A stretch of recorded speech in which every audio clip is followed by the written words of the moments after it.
Good morning. It's Sunday, September 13th, and we're going to continue our discussion on the subject of will with a prompt from the Daily Stoic, which reads, "How strong is my inner citadel?"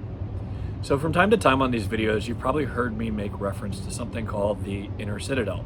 And no, that's not some clever turn of phrase that I came up with. It's actually found quite prominently displayed in the works of Marcus Aurelius and Epictetus and is core to the Stoic perspective of the soul.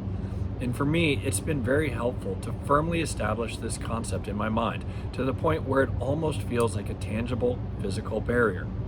The Stoics believed that each person had an inner citadel within their mind that could be drawn upon as a resource and a refuge.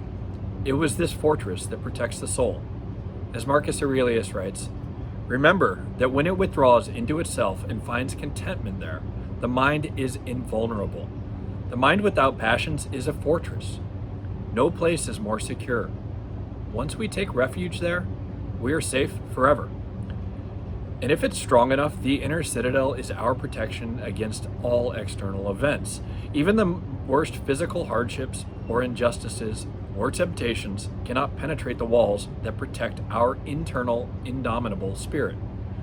It also establishes a place for us to escape and seek refuge when needed, when our stresses begin to mount and when pressures begin to grow in our life. Marcus continues, "People try to get away from it all, to the country, to the beach, to the mountains. You always wish that you could too, which is idiotic. You can get away from it anytime you'd like, by going within.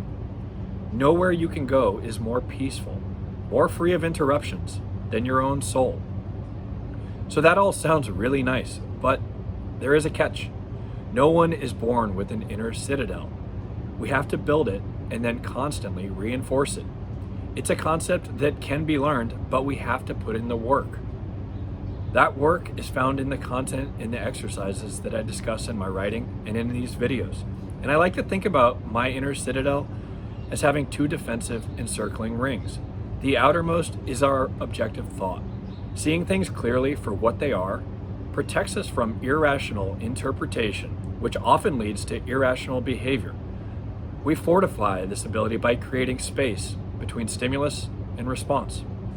The more inner protective rampart is the separation of external events beyond my control from that which remain under my discretion.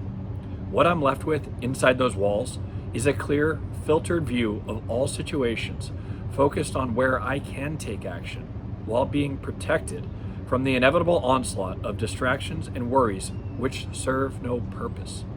Because life isn't always easy. We take the downs along with the ups, but that doesn't mean that we willingly submit without doing our part to protect ourselves first, through the cultivation and continued reinforcement of our inner citadel. Hope you have a great day. Talk to you soon. Bye.